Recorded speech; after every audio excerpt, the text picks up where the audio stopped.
পাথর শিল্পাঞ্চলের রাস্তা সংস্কার সহ একাধিক দাবিতে নলহাটি ট্রাক অনার্স অ্যাসোসিয়েশনের ধর্মঘট নলহাটিতে আজ সকাল থেকে নলহাটি পাথর শিল্পাঞ্চল যাওয়ার বাইপাস রাস্তার কোঠাতলা মোড়ে একত্রিত হয়েছেন শতাধিক ট্রাক মালিকরা। নলহাটি ট্রাক অনার্স অ্যাসোসিয়েশনের পক্ষ থেকে একাধিক দাবিতে আজ ধর্মঘটের ডাক দেওয়া হয়েছে। নলহাটি কোঠাতলা মোড়ে পথ অবরোধ করে রাস্তায় বসে অবস্থান বিক্ষোভ করছেন অ্যাসোসিয়েশনের সদস্যরা। এই আন্দোলনে সামিল হয়েছেন নলহাটি এলাকার একাধিক ট্রাক মালিকরা। মূলত প্রধান 5টি দাবিতে আজ তারা এই আন্দোলনে নেমেছেন। ধর্মঘটকারীরা জানিয়েছেন তাদের দাবি, যার মধ্যে অন্যতম রয়েছে নলহাটি সিএডিসি মোড় থেকে বাহাদুরপুর পাথর শিল্পাঞ্চল যাবার রাস্তার দ্রুত মেরামতি করতে হবে। ডিসিআর গেট অর্থাৎ রাজস্ব আদায়ের গেটের সংখ্যা বৃদ্ধি করতে হবে। রাজস্ব আদায়ের পদ্ধতি পুনঃবিবেচনা করে স্বচ্ছ করতে হবে।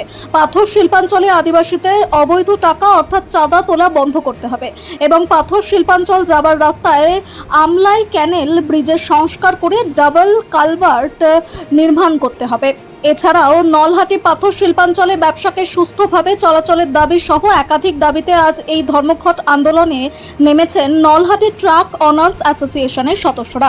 তারা জানিয়েছেন যে একাধিকবার এই নিয়ে তারা স্থানীয় প্রশাসন ও জেলা প্রশাসনের দ্বারস্থ হয়েছেন, কিন্তু তাতে তাদের সমস্যার সমাধান না হওয়ায় আজ তারা এই আন্দোলনের পথ বেছে নিয়েছেন। তাই যদি দ্রুত রাজ্য সরকার বা ঊর্ধ্বতন কর্তৃপক্ষ এ বিষয়ে হস্তক্ষেপ না করেন, তাহলে আগামী দিনে এই আন্দোলন আরও বৃহত্তর রূপ নেবে এবং অনির্দিষ্টকালের জন্য চলবে এই ধর্মঘট বলে জানিয়েছেন নলহাটি ট্রাক অনার্স অ্যাসোসিয়েশনের নেতৃত্বরা। আজ এই ধর্মঘটের ফলে বন্ধ রয়েছে নলহাটি পাথর শিল্পাঞ্চলের সমস্ত রকম ট্রাক চলাচল, যার ফলে কার্যত বন্ধের রূপ নিয়েছে নলহাটি পাথর শিল্পাঞ্চল। আমাদের নলহাটি পাহাড় দীর্ঘদিনের, এই পাহাড়ের ব্যবসাকে কেন্দ্র করে এই এলাকার মানুষ যে স্থানীয়ভাবে অর্থনীতি বা আঞ্চলিক অর্থনীতি জড়িয়ে আছে, পাশাপাশি সরকারের একটা বিপুল পরিমাণের রাজস্ব এখান থেকে কালেকশন হয়, সেটাতে আমরা সার্বিকভাবে সহযোগিতা করি। বিগত কয়েক বছর ধরে যে সমস্যা ছিল সেই একই সমস্যা আজও আছে। সমস্যা যেটা বলতে গেলে প্রথম হচ্ছে যে সিএডিসির মোড় থেকে বাহাদুরপুর পাহাড় বা নসিপুর, এই যে পাহাড় এরিয়ার টোটাল অ্যাপ্রক্স আপনার 15 কিলোমিটার মতো। এই রাস্তা যতটা পরিমাণ চওড়া হওয়ার দরকার ততটা নয়, এবং যতটা মেরামত হওয়ার দরকার আপনারা নিজেরাই গেলে দেখতে হবে। প্রত্যেক বর্ষা আসে, গাড়ির মালিকরা ক্ষতিগ্রস্ত হয়, পেশার ব্যবসায়ীরাও ক্ষতিগ্রস্ত হয়। গভর্নমেন্ট কিন্তু তার রাজস্ব পেয়ে যায়, কিন্তু রাজস্বের উপযুক্ত ব্যবহার কোথায় করে আমরা কিন্তু আমাদের এই এলাকায় সেভাবে দেখতে পাই। এটা একটা আমাদের দীর্ঘদিনের দাবি যে এখানকার রাস্তা ঘাটগুলো ভালো করতে হবে। আর একটা কথা হলো যে যেটার জন্য যানজটটা বেশি হয় সিজনে অফ সিজনে, আমাদের এখানে আমলই ক্যানেল বলে আছে, তো সেই ক্যানেলটা ওয়ান ওয়ে আছে, তো সেটাকে ডবল ওয়ে করলে আপনার যানজটটা কমে যাবে। 3 নম্বর দাবি হচ্ছে এখানে যে রাজস্ব গেট আছে, আপনাদের শুনতে খুব ভালো লাগবে যে মাননীয় আমাদের সিউড়ির যিনি এমএলএ সাহেব, তিনি একটা রাজস্বের ডেলিকার যে গোটা বীরভূম ডিস্ট্রিক্টে টার্গেট করেছে, তো আমরা তার টার্গেটে কিন্তু একমত। কেন আমরা দেনেওয়ালা লোক, আমরা তো লেনেওয়ালা লোক না। আমরা চাই রাজস্বর অগ্রগতি হোক। তো এখানে সরকার যে আধিকারিক আছে তাদের এক শ্রেণীর যে বক্তব্য যে আমরা 2টোর বেশি গেট চালাতে হবে, তাহলে 2টোর বেশি গেট যদি নলহাটির পাহাড়ে যদি না চালাতে পারে, না রাজস্ব তুলতে পারে, তাহলে অটোমেটিকভাবেই আপনার একটা গাড়ি যেটা 24 ঘন্টায় টিপ হওয়ার কথা সেটা 3 দিন লেগে যাচ্ছে, তাহলে তার 2 দিনের রাজস্ব মাইনাস হচ্ছে। আপনি অ্যাপ্রক্স ধরে নেন একটা গাড়িতে গড়ে 9 থেকে 10,000 টাকা মতো রাজস্ব আদায় হচ্ছে, তাহলে একটা গাড়ির রেশিও 1/3 হয়ে গেল, 2 ভাগ কমে গেল। কমলো কার কমলো? আমার সরকারেরই তো কমলো।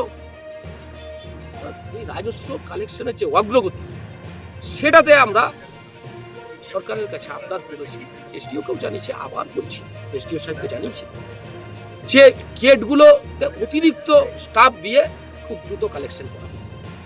পাশাপাশি রাজস্ব যেটা আদায়ের নিয়ম আছে, দেখেন ওই টনের আর সেফটির একটা অ্যাকশন আছে, ঠিক আছে?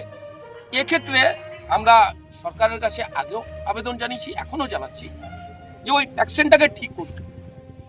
তাতে আমাদের অতিরিক্ত প্রায় 1000 টাকা করে গাড়িতে অতিরিক্ত ডিসিআর কাটতে হচ্ছে। দেখেন একটা কথা বলছি, যেটাই কাটতে হোক কাস্টমারকেই তো পে করতে হয়। আমি করছি তাহলে কি কাস্টমারের কম হবে? আর এখানে গাড়ির টিপ পড়লে আমাদেরও যেমন গাড়ির মালিকদের একটা কিস্তির বহর থেকে যায়, একটা টার্গেট থেকে যায়, পাশাপাশি গভর্নমেন্টেরও তো রাজস্ব আদায়টা বেড়ে যাবে। আপনাদের এই আন্দোলন কি শুধু আজকের জন্য না অনির্দিষ্টকালের জন্য চলবে, দেখুন, যতদিন দাবি মানা হবে? দেখুন একটা কথা বলছি, আপনারা হয়তো দীর্ঘদিন ধরে জানেন বিগত দিনের সরকারে আমরা কোনো দুর্বার আন্দোলনে নামিনি, বা সেই প্রভিশন হয়তো তুলনামূলক কম ছিল। এই সরকার সবেমাত্র 2 মাস এসছে। এই 2 মাসের মধ্যে আমরা কয়েক জায়গায় আবদার করার পরে আজকে এই রাস্তায় যে বসে গভর্নমেন্টকে অবগত করার যে একটা লক্ষ্য রেখেছি, তা আজকের দিনটা প্রতীকী। স্বাভাবিকভাবে গভর্নমেন্টের সময়ের সাথে যদি সত্যি উপযুক্ত কাজ না করে এক শ্রেণীর আধিকারিক দ্বারা যদি আবার এই সরকারও মিসগাইড হয়, তাহলে ব্যবসায়ী সমাজকে ভাবতে হবে যে এই আন্দোলনের গতি কতদিন রাখতে পারে। দেখেন, আপনি ব্যবসাদার তো লস করে আপনি চলতে পারবেন না।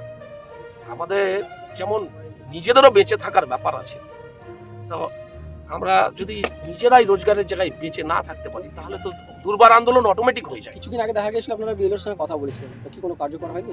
এখন বিএলআরও সাহেবের সঙ্গে কথা বলেছিলেন আমাদের কোর কমিটির টিমে এবং সেক্রেটারি বা আনুষঙ্গিক সবাই আশ্বস্ত করেছেন, কিন্তু পাশাপাশি আমি শুনলাম যে একটা কথা যেটা আধিকারিকদের মুখে মানায় না, স্টাফ দরকার, গভর্নমেন্টকে প্রসেস মতো জানাতে হবে, স্টাফ দরকার হলে বাড়াতে হবে। যেখানে রোজগারের পরিবেশ আছে সেখানে তো আপনার স্টাফ বাড়াতে হবে এবং দেন অ্যান্ড দেয়ার দ্রুত করতে হবে। হয়তো কি ভেবে তারা লেনদি করছেন মাথায় আসছে। আপনার নাম? আমার নাম মোহাম্মদ আশিকুর রহমান, আমাকে সবাই ট্রাক মালিক ইন্ডিয়ানের রহমান নামেই চেনে।